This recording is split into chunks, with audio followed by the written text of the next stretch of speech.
حضرت عبداللہ ابن عمر رضی اللہ تعالیٰ عنہ تشریف فرما تھے، اور اسی دوران مجلس میں ایک شخص نے حجاج بن یوسف کے متعلق برائی بیان کرنا شروع کر دی ہے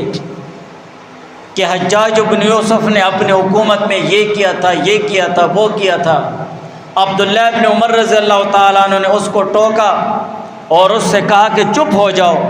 سوچ سمجھ کر بات کرو، سوچ سمجھ کر بات کرو۔ یہ مت کہو کہ حجاج بن یوسف ایک ظالم اور جابر حکمران تھے تو تم اس پر اپنی طرف سے الزام لگانا شروع کر دو۔ بغیر تحقیق کیے اور بغیر کسی بات کے تہ تک پہنچے آپ اس پر الزام لگانا شروع کر دیں۔ یا وہ ایک ظالم حکمران تھا تو آپ کے لیے اس کی غیبت کرنا اور اس پر بہتان باندھنا آپ کے لیے حلال نہیں ہو گیا ہے۔ جیسے کہ حجاج بن یوسف سے اللہ تعالیٰ قیامت کے دن سینکڑوں لوگوں کے قتل کا بدلہ لیں گے، اسی طرح تجھ سے بھی اللہ تعالیٰ قیامت کے دن حجاج بن یوسف کے متعلق برائی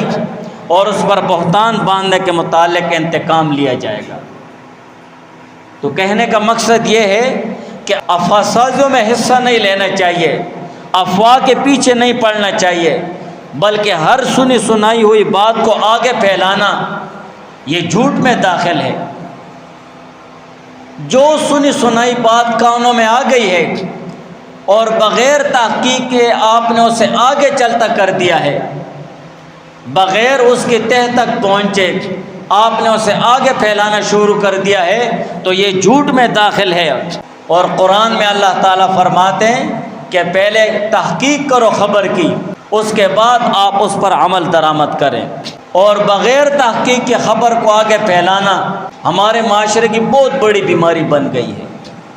کہ کسی شخص کے متعلق بھی ہمارے کانوں میں کوئی بھی سنائی بات آ جاتی ہے، ہم اس بات کو آگے پھیلانا شروع کر دیتے ہیں، اور اس سنائی باتوں کو آگے پھیلانے کے نتیجے میں دشمنیں پیدا ہو جاتی ہیں، گھریلو جھگڑے پیدا ہو جاتے ہیں، عداوتیں پیدا ہو جاتی ہیں، بغض اور حسد پیدا ہو جاتا ہے، اور اسی طرح معاشرے میں ایک ایسا بگاڑ پیدا ہو جاتا ہے جس کا کوئی حل نہیں نکلتا ہے، جس کا کوئی حل نہیں نکلتا ہے۔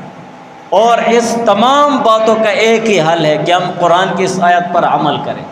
یا ایھا الذین آمنوا ان جاءکم فاسق